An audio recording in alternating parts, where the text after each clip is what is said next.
Só para constatar, Martô, daqui de onde eu estou, não interrompeu nenhum minuto sua fala. Então, talvez tenha alguma coisa pontual. Mas a palavra do Senhor, escrita no Evangelho segundo São Marcos, no capítulo 5, começando no versículo 21. Assim diz a palavra do Senhor. Tendo Jesus voltado de barco para outro lado, reuniu-se em volta dele uma grande multidão, e ele estava junto do mar. Então chegou um dos chefes da sinagoga, chamado Jairo, e vendo-o, prostrou-se aos pés de Jesus e lhe pediu com insistência: Minha filhinha está morrendo. Venha impor as mãos sobre ela para que seja salva e viva. Jesus foi com ele. Uma grande multidão seguia Jesus, apertando-o de todos os lados. Estava ali certa mulher que havia 12 anos vinha sofrendo de uma hemorragia.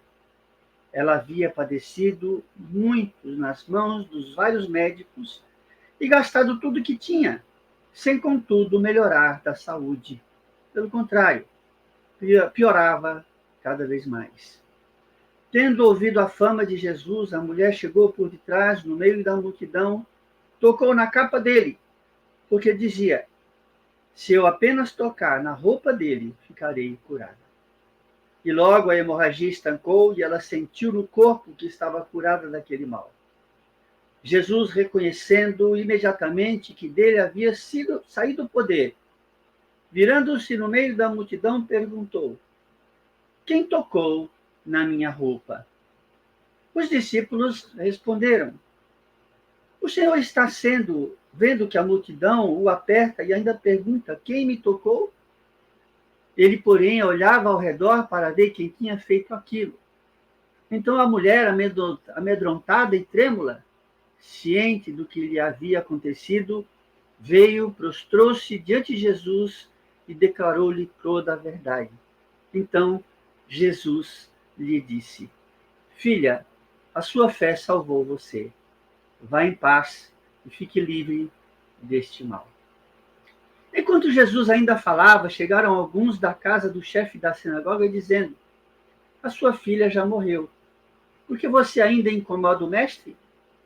Mas Jesus, sem levar em conta tais palavras, disse ao chefe da sinagoga: não tenha medo, apenas creia. Jesus não permitiu que ninguém o acompanhasse, a não ser Pedro e os irmãos Tiago e João. Chegando à casa do chefe da sinagoga, Jesus viu o alvoroço, os que choravam e os que pranteavam muito. Ao entrar, disse: por que vocês estão alvoroçados e chorando? A menina não está morta, mas dorme. E riam-se dele. Mas Jesus, mandando que todos saíssem, levou consigo o pai e a mãe da criança e os que vieram com ele, e entrou onde ela estava. Tomando a criança pela mão, disse: Talitá, cumi, que quer dizer: menina, eu digo a você, levante-se. Imediatamente, a menina, que tinha 12 anos, se levantou e começou a andar. Então, todos ficaram muito admirados. Esta é a palavra do Senhor. Demos graças a Deus. Louvado seja o nosso Deus, cheio de amor e de misericórdia, que nos dá a graça de podermos ler a sua palavra e acompanhá-la.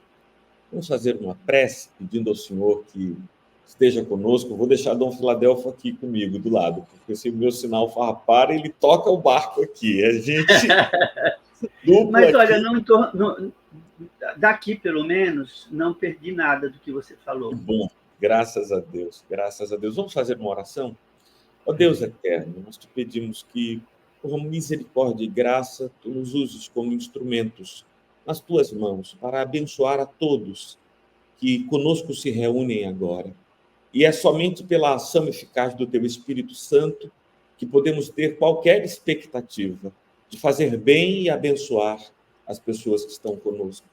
Tem compaixão de nós, Senhor. e ser glorificado através de nossas vidas. Em nome do teu Filho Jesus Cristo. Amém. Amém. Amém. Amém. Dom Filadelfo, o texto que você leu agora, para nossa edificação, conta a história de 2 milagres. São 2 milagres. Talvez eu pudesse falar de mais milagres nesse texto, mas os 2 milagres que nos chamam a atenção é o milagre em que Jesus cura a mulher que sofria de hemorragia, cujo nome não sabemos, e o segundo milagre é a ressurreição da filha de um dos chefes da sinagoga, chamado Jairo. Então, hoje vamos falar de milagres. E o tema que eu dei a esta mensagem, Pastor Tavares, foi: quem me tocou? É a pergunta que Jesus faz. Quem me tocou? E os discípulos acham essa pergunta estranhíssima, porque imagine alguém subindo uma ladeira lá no carnaval, em Olinda, e perguntar quem me tocou. E pergunta quem me tocou, porque a multidão se juntava ali, todo mundo querendo ouvir o que Jesus dizia. E Jesus estava caminhando na direção da casa de Jairo, e todos sabiam que a filha de Jairo, a filha única de Jairo, estava doente à morte. E Jesus disse, ele foi lá, vem comigo, e Jesus, vamos, e começou a surgir aquele boato, né? A gente sabe como é que é uma cidadezinha pequena. Ele está indo lá, ele vai lá na casa de Jairo, e a multidão vai chegando. Sabe, Dom Filadelfo, há uma diferença muito grande em esbarrar em Cristo e tocá-lo. Sabe? Há uma diferença enorme, porque naquele dia muita gente esbarrou nele. Os discípulos não entenderam a diferença entre esbarrar em Cristo e tocá-lo. Muita gente esbarrou nele e uma mulher o tocou. Muita gente o abraçou, muita gente chegou perto dele, mas uma mulher havia tocado. Quem me tocou? É a história desse toque que eu gostaria de compartilhar com vocês e falar de milagres.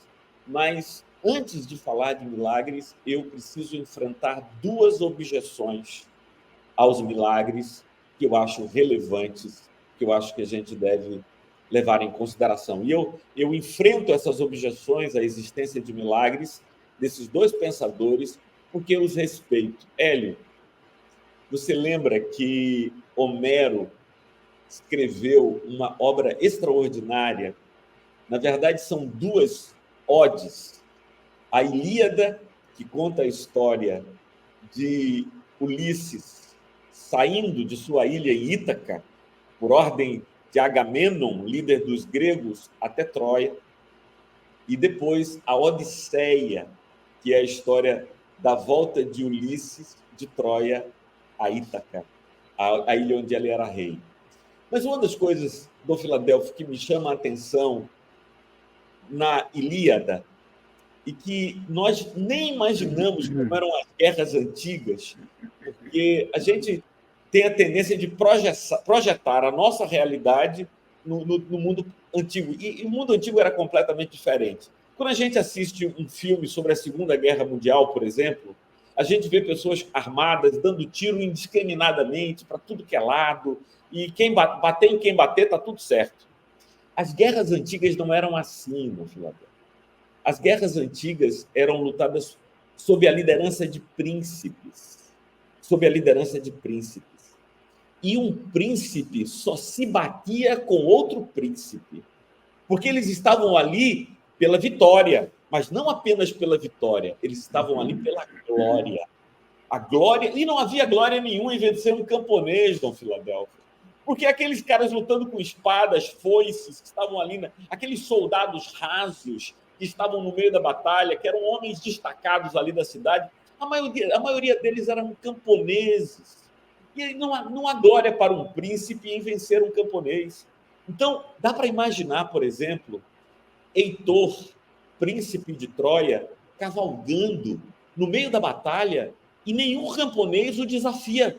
É preciso que apareça Aquiles, Ajax, um grande príncipe inimigo para fazer frente a Heitor, Porque Heitor não vai se bater com um camponês.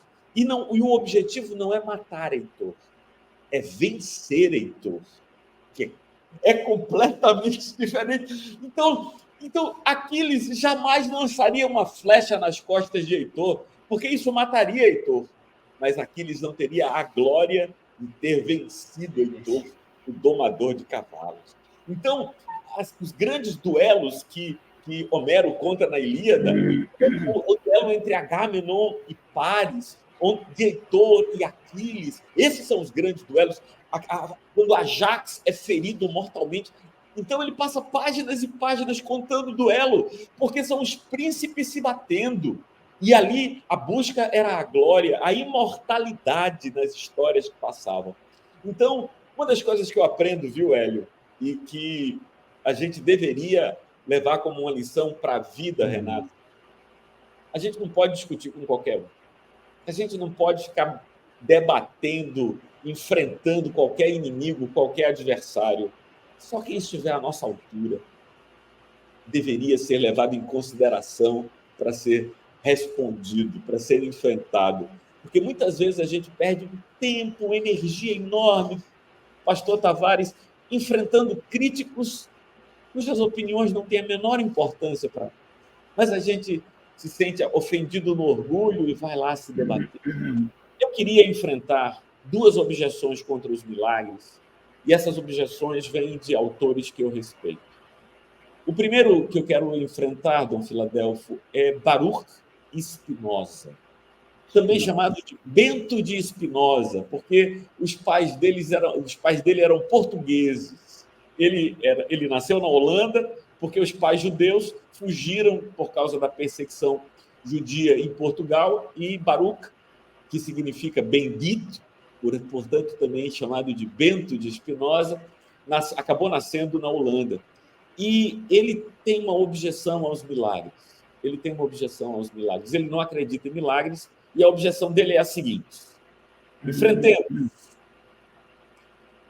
Um milagre é a quebra da lei natural da vida. E por que Deus quebraria as leis que ele próprio fez? Essa é a objeção de Baruch Spinoza aos milagres. Ele diz: um milagre é a quebra da lei natural. E Deus não quebraria uma lei que ele mesmo criou. Eu entendo que essa objeção de Spinoza é relevante, mas eu responderia a Spinoza dizendo assim: Deus criou muitas leis. Deus quebrou muitas leis. Entre as leis que Deus criou esta também, a de fazer milagres em atenção ao clamor de alguém que dele se aproxima, cheio de fé. Essa é a lei de Deus também. Existe a lei da gravidade, a lei da termodinâmica que rege o mundo natural, mas existe uma outra lei, que é lei divina, tão grande quanto a da gravidade, que é a lei de Deus ser soberano para mover céus e terras à atenção de uma oração penitente, de alguém que clama, que sinceramente o procura. E o Novo Testamento inteiro dá testemunho de que Deus o faz. Então, eu acredito nisso. Eu acredito que milagres existem. Muito embora Deus tenha criado leis naturais, Deus também criou a lei de mover céus e terras para atender a oração de um coração penitente, que humildemente busca a sua intervenção. Uma segunda objeção que eu gostaria de enfrentar é a objeção de um teólogo alemão do século XX, Rudolf Bultmann. Bultmann apresenta a seguinte objeção: os milagres que aparecem no Novo Testamento são uma espécie de propaganda do cristianismo, e eles falam dessas histórias porque há uma mentalidade pré-científica. Dom Filadelfo, essa é a expressão que Bultmann utiliza. Ele diz que, como a cultura do Novo Testamento é anterior às ciências, e ele está no iníciozinho do século XX, fascinado pelas descobertas do século XIX, e sobretudo, a hermenêutica de Schleiermacher, e ele está bebendo naquele... E aí ele diz assim, não, o Novo Testamento fala de milagres, coisas sobrenaturais, porque o autor do Novo Testamento quer divulgar a Jesus e ele tem uma mentalidade pré-científica. Eu diria para Bultmann, se eu pudesse encontrar com ele hoje, Bultmann, a ciência que você acreditava tanto no início do século XX foi muito boa mesmo. Deu-nos a capacidade de desenvolver bombas atômicas que destruíram milhares e milhares de pessoas. E se você estivesse vivo hoje, Bultmann, você conheceria os drones capazes de lançar mísseis sem que ninguém tripule aquele. Então, aqueles irmãos são pré-científicos, então eu não quero ser científico, eu quero ser pós-científico, porque para além de toda a ciência está a soberania de Deus, e eu posso falar de milagres porque eu os tenho visto ao longo da minha vida. Eu não creio em milagres porque Marcos escreveu que Jesus curou a mulher hemorrágica e ressuscitou a filha de Jairo. Eu creio em milagres porque este cara que você está vendo e ouvindo agora viu milagres acontecer. Ou nas palavras de Caetano do Filadelfo, quem era ateu e viu milagres como eu, sabe que os deuses sem Deus não cessam de brotar, nem cansam de esperar. É isso, não, eu não creio porque Marcos escreveu, porque Lucas, no livro de Atos, escreveu sobre milagres. Não, eu creio que todos aqueles milagres aconteceram, mas não é por causa deles que eu creio. Não é por causa deles. Existe uma palavrinha, né, Martorelli, que explica tudo isso. Duas letras. É só questão de fé. De fé, exatamente, exatamente. E aí a gente precisa fazer esse caminho que eu faço hoje em homenagem a Renato. Renato, que ontem estava sentado conosco e conversamos em algum momento, Renato usou uma expressão latina que o pastor Tavares, que é bacharel em Direito, conhece também, que é a expressão iter criminis. Iter criminis. A expressão iter, em latim, significa caminho. Então, iter criminis é o caminho do crime. E a doutrina penal trata desse assunto. Ana Lacerda sabe tudo disso. Primeiro, o criminoso cogita praticar o crime. Depois, ele prepara os instrumentos para a execução do crime. Depois, ele dá o terceiro passo, ele executa o crime. Depois, ele dá o quarto passo, ele consuma o crime. Então, esse é o caminho do crime: a cogitação, a preparação, a execução e a consumação. Renato, preste atenção. Hoje eu quero falar do iter miraculum. Essa é uma expressão que eu criei do Filadelfo. O caminho do milagre. Caminho do milagre. Iter miraculum. Iter miraculum. Qual é o caminho do milagre? Eu vejo esse caminho do milagre tanto na vida dessa mulher, deixa eu chamá-la de Joana, essa mulher que a gente não sabe, que sofria de uma hemorragia, mas eu vejo o iter miraculum principalmente na vida desse cara chamado Jairo. Esse cara chamado Jairo, não é? Que no texto é apresentado como um dos principais dos judeus, um dos principais dos judeus. Devia ser um homem de mais de 60 anos, sabe, Dom Filadelfo? Porque com menos de 60 anos você não atingia essa posição. E ele tinha uma única filha de 12 anos, ou seja, ele já teve essa filha madurão. Ele já teve essa filha madura. E, poxa, você há de convir, quem é pai aqui, quem é mãe aqui, Marcos, que está conosco também, deve imaginar como lhe era cara aquela filha, como lhe era preciosa aquela filha de 12 anos, uma menina, e que adoeceu. Então, qual é o iter miraculum? Qual foi o caminho do milagre que não apenas Jairo percorreu, mas a mulher hemorrágica, que eu chamei de Joana, também percorreu? Em primeiro lugar, eles souberam de Jesus. Eles ouviram falar de Jesus.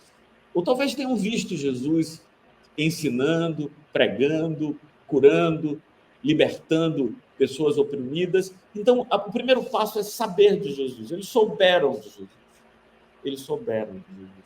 Eles souberam do que Jesus fizera na vida de outras pessoas. E aí eles deram o segundo passo do iter miraculum. Eles creram. Eles creram. Porque é possível saber sem crer.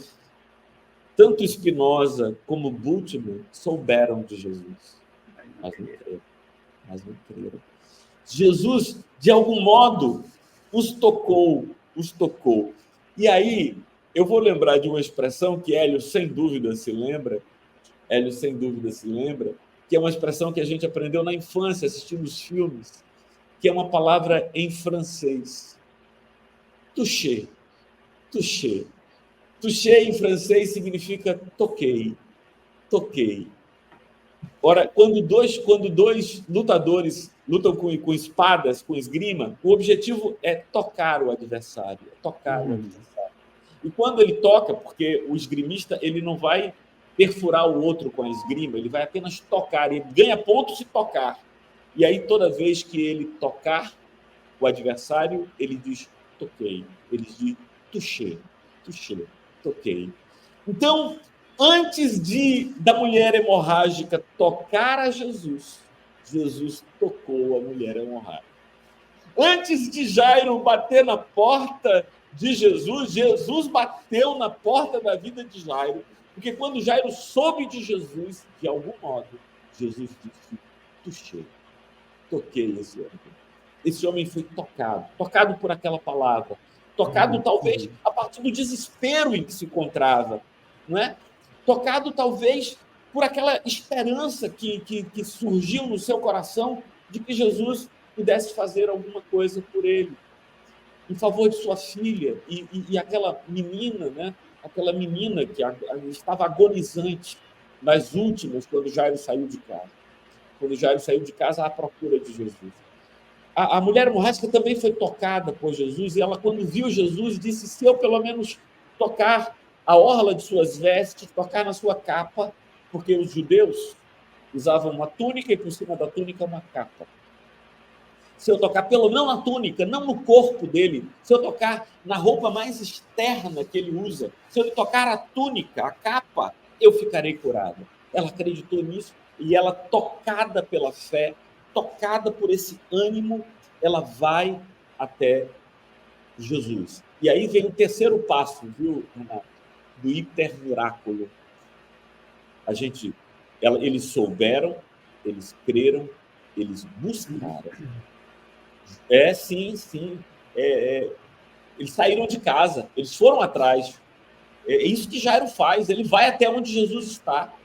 Ele vai à procura de Jesus, ele busca. Porque há muitas pessoas, ao Filadélfia, que pararam de buscar. Até dizem crer, mas já não buscam.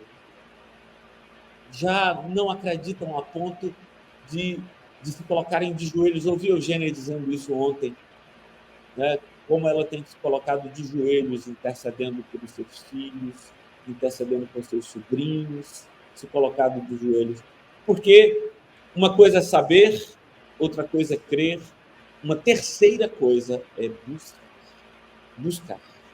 Jairo saiu de casa e foi à procura de Jesus, buscou a Jesus. A mulher hemorrágica enfrentou no Filadélfia. O senhor sabe que uma hemorragia, e era uma hemorragia duradoura há muito tempo, ela tem o poder de drenar as energias do corpo. Uma pessoa que sofre de hemorragia por tanto tempo quanto aquela mulher, juntou as forças que tinha para atravessar aquela multidão que esbarrava em Jesus para poder tocar em Jesus. Só ela tocou em Jesus naquele dia. Mas até ela poder tocá-lo, ela teve que enfrentar as adversidades de tanta gente, mas ela conseguiu e chegou lá. Ela buscou a Jesus. Mas aí a gente chega no quarto passo do hipermiráculo. É buscar e confiar. Buscar e confiar. Eu tenho um teste de fé. Eu tenho um teste de fé. Eu não tenho nenhum medidor de fé, Dom Filadélfio, mas existe uma forma de testar a fé das pessoas. Eu vou dizer isso contando a você primeira vez que eu entreguei o carro para Tiago dirigir, sozinho. Eu entreguei o carro, ele já habilitado, né? Ele já habilitado, tinha feito autoescola, aprovado, com a carteira, mas eu entreguei o carro a ele. Eu entreguei a chave, ele ia fazer umas compras e tal. A vontade que eu tive, Dom Filadélfio, era sair correndo atrás do carro. Será que ele não vai precisar de mim? Será que ele não vai... Porque eu entreguei, mas não confiava. Você sabe o que é um sinal de fé? O sinal de fé, o medidor de fé, Tavares, é entregar e descansar. A gente conhece a fé de uma pessoa não pela entrega que ela faz, mas pelo descanso que ela tem depois de ter entregue. Então, eu quero reformar aqui o caminho, o intermiraculum, o caminho do milagre. Em primeiro lugar, eles souberam de Jesus, creram em Jesus, buscaram Jesus, confiaram em Jesus e entregaram a Jesus. E, para mim, a coisa mais maravilhosa nesse texto sempre foi o silêncio de Jairo. O silêncio de Jairo. Aquele é um silêncio que eu não sei se eu seria capaz daquele silêncio. Martor, que silêncio você está falando? Vou explicar a situação. Jairo foi até Jesus por quê? Porque ele havia deixado a sua filha à beira da morte em casa, tá certo? Ele havia deixado a menina à beira da morte. Ele vai com a sirene ligada. Ele vai com pressa, ele vai buscá-lo. E Jesus aceita o convite de ir à casa de Jairo para curar a menina, para operar o milagre da cura. E no meio do caminho, Jesus para e começa uma conversa estranhíssima, esse papo de quem me tocou? Quem me tocou? E Jairo, para mim é assustador isso, Jairo fica em silêncio. Jairo não diz nada. Jairo espera o tempo de Cristo. E aí acontece toda aquela cena que nós ouvimos Dom Filadélfio contar. A mulher, não podendo mais se ocultar, ela diz: Senhor, eu te toquei, porque eu acreditava que tocando nas tuas vestes eu ficaria curada. Jesus olha, reconhece que aquela fora a mulher que havia lhe tocado e diz a ela: filha, a tua fé te salvou. Vai em paz. Vai em paz. E ela disse que quando tocou, o texto de Marcos diz que quando ela tocou a Jesus, imediatamente ela sentiu-se curada do seu mal. Então ela percebeu que alguma coisa havia mudado no corpo dela, e esse é talvez algo que tenha faltado ao meu irmão Gutmann, ao meu irmão Espinosa, essa fé que Dom Filadélfio mencionou, que é a lei de Deus, que move a mão de Deus em favor daqueles que nele confiam, daqueles que nele confiam. Jairo entregou a sua causa a Cristo e esperou nele. Eu vou ensinar essa expressão inglesa, Dom Filadélfio me veio à mente, e é tão difícil dizer isso. É tão difícil poder pronunciar isso, Dom Filadélfio. A expressão em inglês é, Norberta, que é a nossa professora de inglês aqui, a expressão é in your time, no seu tempo. Ai, que coisa difícil de dizer! Que coisa difícil de dizer! In your time, no seu tempo. Será que dá para a gente dizer isso? No seu tempo. Jesus estava ali, e quando acaba esse diálogo, aparece alguém desses amigos, que não merecem o nome de amigos, vindo da casa de Jairo, dizendo para ele: não incomodes mais o mestre, a tua filha está morta. Isso não é coisa que se faça. Que amigo, hein? Que amigo, hein, Dom Filadélfio? Vindo da casa dele, dizendo assim, olha do jeito que ele disse, não incomodes mais o mestre, a tua filha está morta. Eu ouvi essa frase uma vez. Não nesse tom, mas Hélio que me disse. Hélio, meu irmão, está aqui com nós. Eu cheguei em casa do culto, estava no culto, pregando, Dom Filadélfio, pastor Tavares, pregando no culto. Quando eu cheguei em casa, eu vi um alvoroço na porta de casa e a empregada nos disse, olha, sua filha passou mal e foi socorrida. Ela não sabia para onde minha filha tinha sido socorrida. Eu instintivamente fui para o hospital português. Não tinha a menor ideia para onde. Ela podia ter sido socorrida para uma UPA, para qualquer lugar. Eu entrei no carro e fui dirigindo até o hospital português. Quando eu cheguei no hospital português e fui para a área da emergência pediátrica, eu vi um tumulto ali e algumas pessoas já conhecidas estavam ali na frente da emergência pediátrica. Eu estacionei meu carro e desci. Hélio veio na minha direção e se encontrou comigo no meio do caminho. Com as duas mãos, ele segurou meus ombros. Olhou para mim e disse, tua filha, ela morreu. Quando eu imaginei que quando Hélio largasse meus ombros, uma banda minha iria para cada lado, só lado nas mãos dele. Uma banda minha iria para cada lado.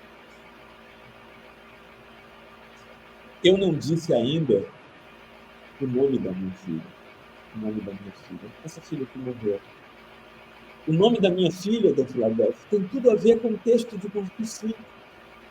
Ela se chamava Talita. Palavra aramaica que significa menina. Que foi a palavra que Jesus disse. Esse foi o nome que eu dei a ela quando ela nasceu, Talita, que era um nome menina, era minha menina. E era um nome com T, Norberta, que é a letra, que é o símbolo da cruz franciscana, da cruz de minha espiritualidade franciscana.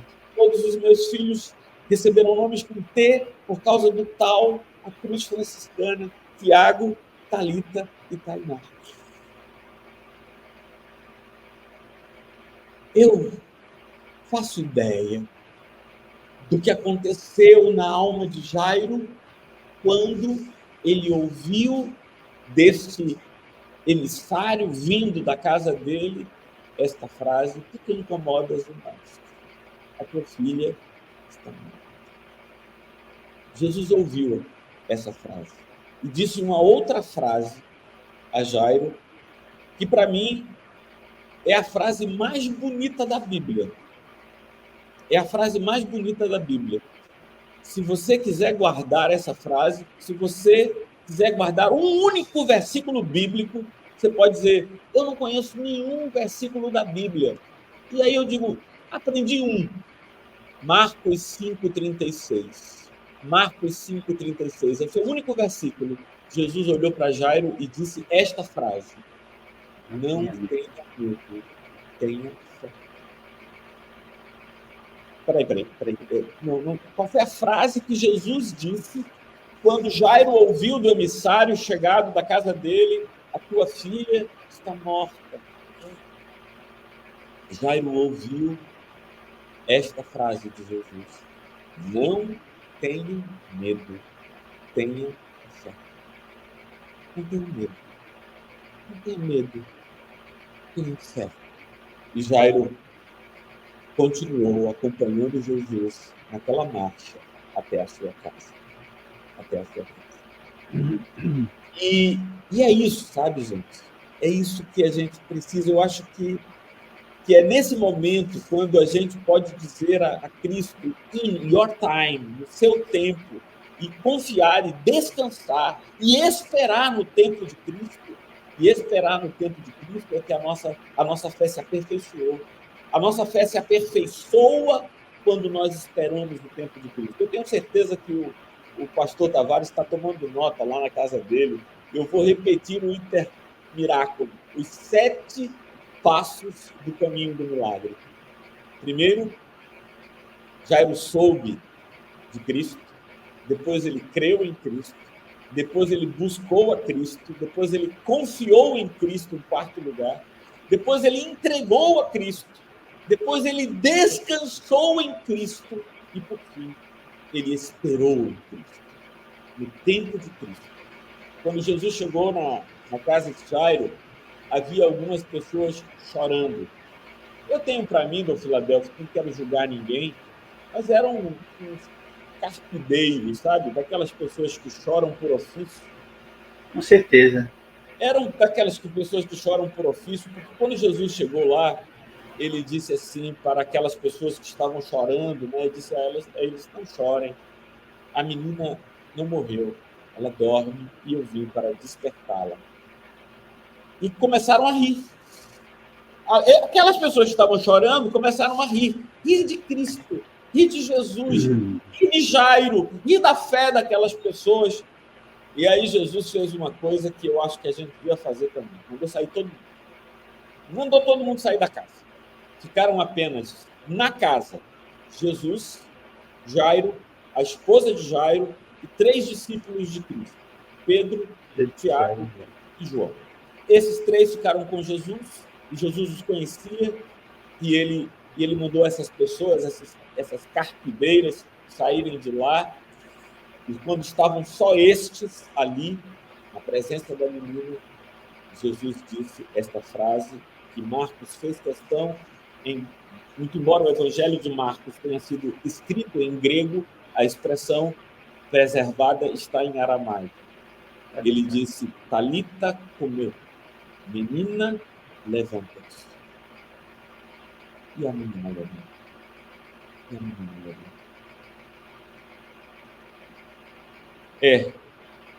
O que estava na cabeça daquele cara que chegou para Jairo e disse, não incomodes mais o mestre, a tua filha está morta, é que há coisas que não tem jeito de resolver. Não adianta mais importunar Jesus, porque se a menina morreu, não há mais nada a fazer. Não há mais nada a fazer. Mas para quem tem fé, Dom Filadélfio, não existe isso. É uma frase que Eugênia já ouviu várias vezes. Há situações que não dá para mudar. Senta e chora. Não é isso que dizem as pessoas? Olha, senta e chora. Não dá para fazer mais nada. Senta e chora. Eu não conheço essas realidades. Senta e chora. Eu acredito que nós, se buscarmos com fé o Senhor, e se for de sua vontade, Ele pode fazer milagres.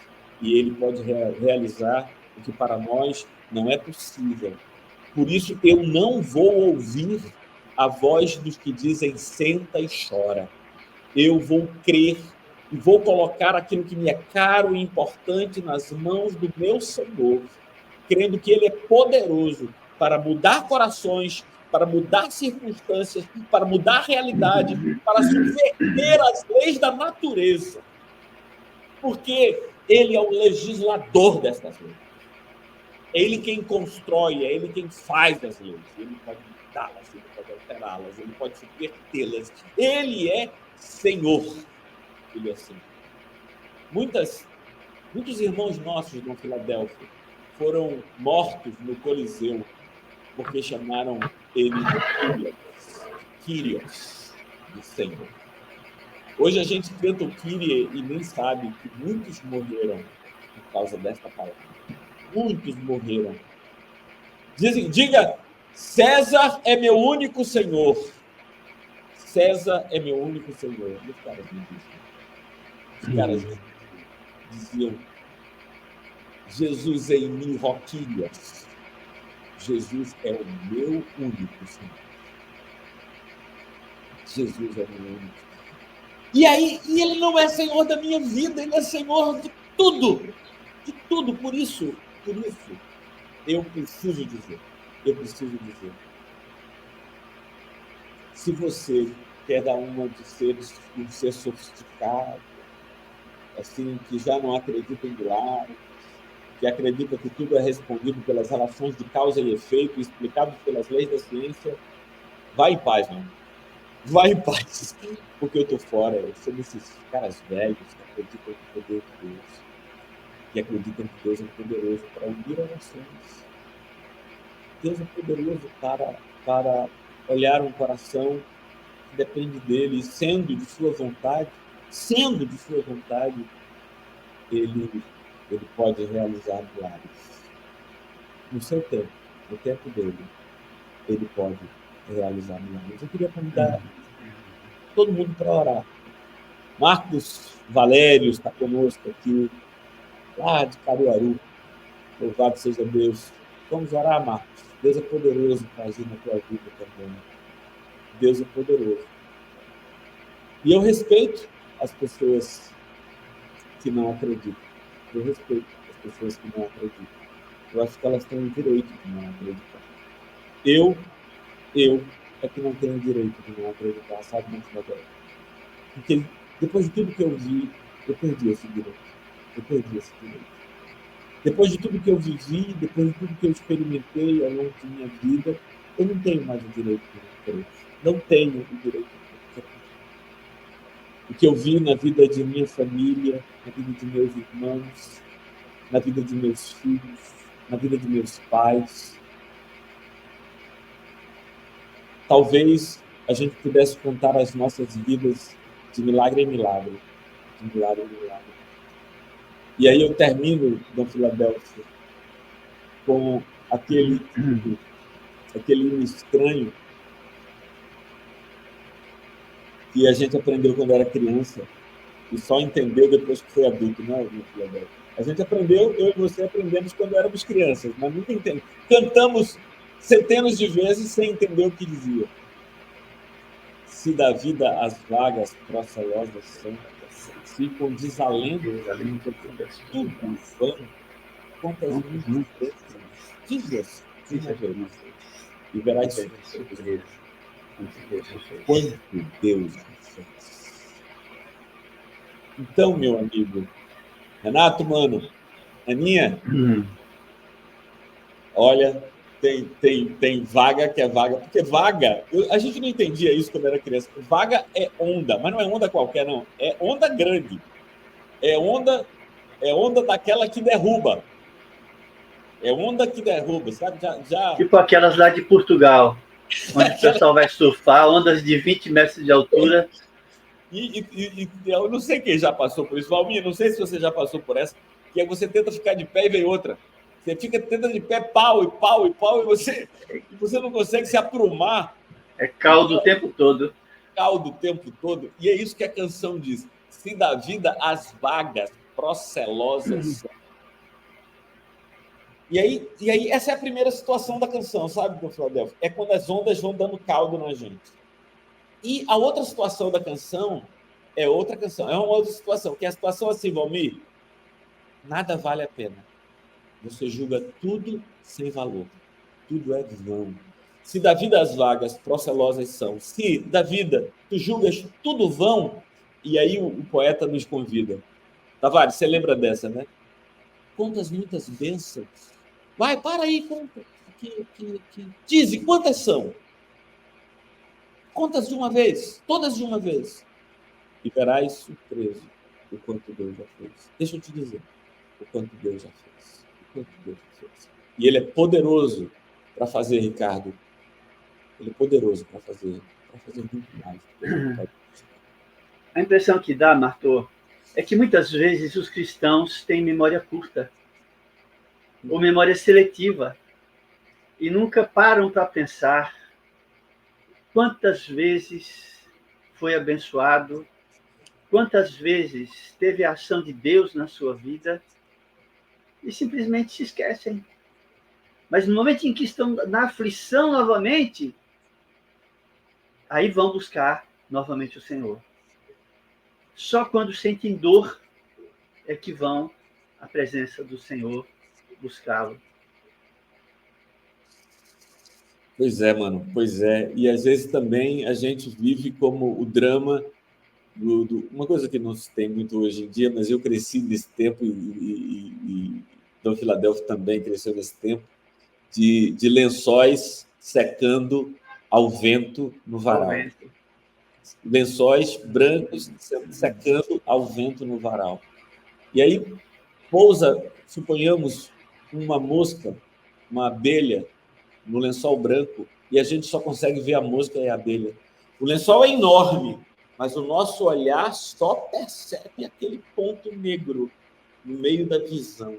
Está lá, o lençol branco secando ao vento no varal, e o nosso olhar é incapaz de perceber toda a superfície branca. E olha, e é assim, quando nós estamos passando por problemas e dificuldades, a gente não consegue ver as bênçãos. A gente só consegue ver as provações, as dificuldades, os problemas, as dores, e essas dores nos desesperam, nos angustiam, mas o Senhor é poderoso para resolver todos os nossos problemas. Eu queria que a gente pudesse orar. Agora, a gente pudesse orar. Eu vou até pedir a Valmir, vou chamar a Valmir para cantar uma canção, que eu quero dar tempo para as pessoas prepararem seus corações para uma oração. E colocarem, assim, não precisam nem escrever, colocarem causas. Causas. Quem é a tua menina? Quem é a tua menina? Quem é a tua Thalita? Qual é a tua hemorragia? Qual é a tua dor? Qual é a tua dor? Você soube, creu, buscou, confiou, entregou, descansa e espera in your time, no seu tempo, Senhor, no seu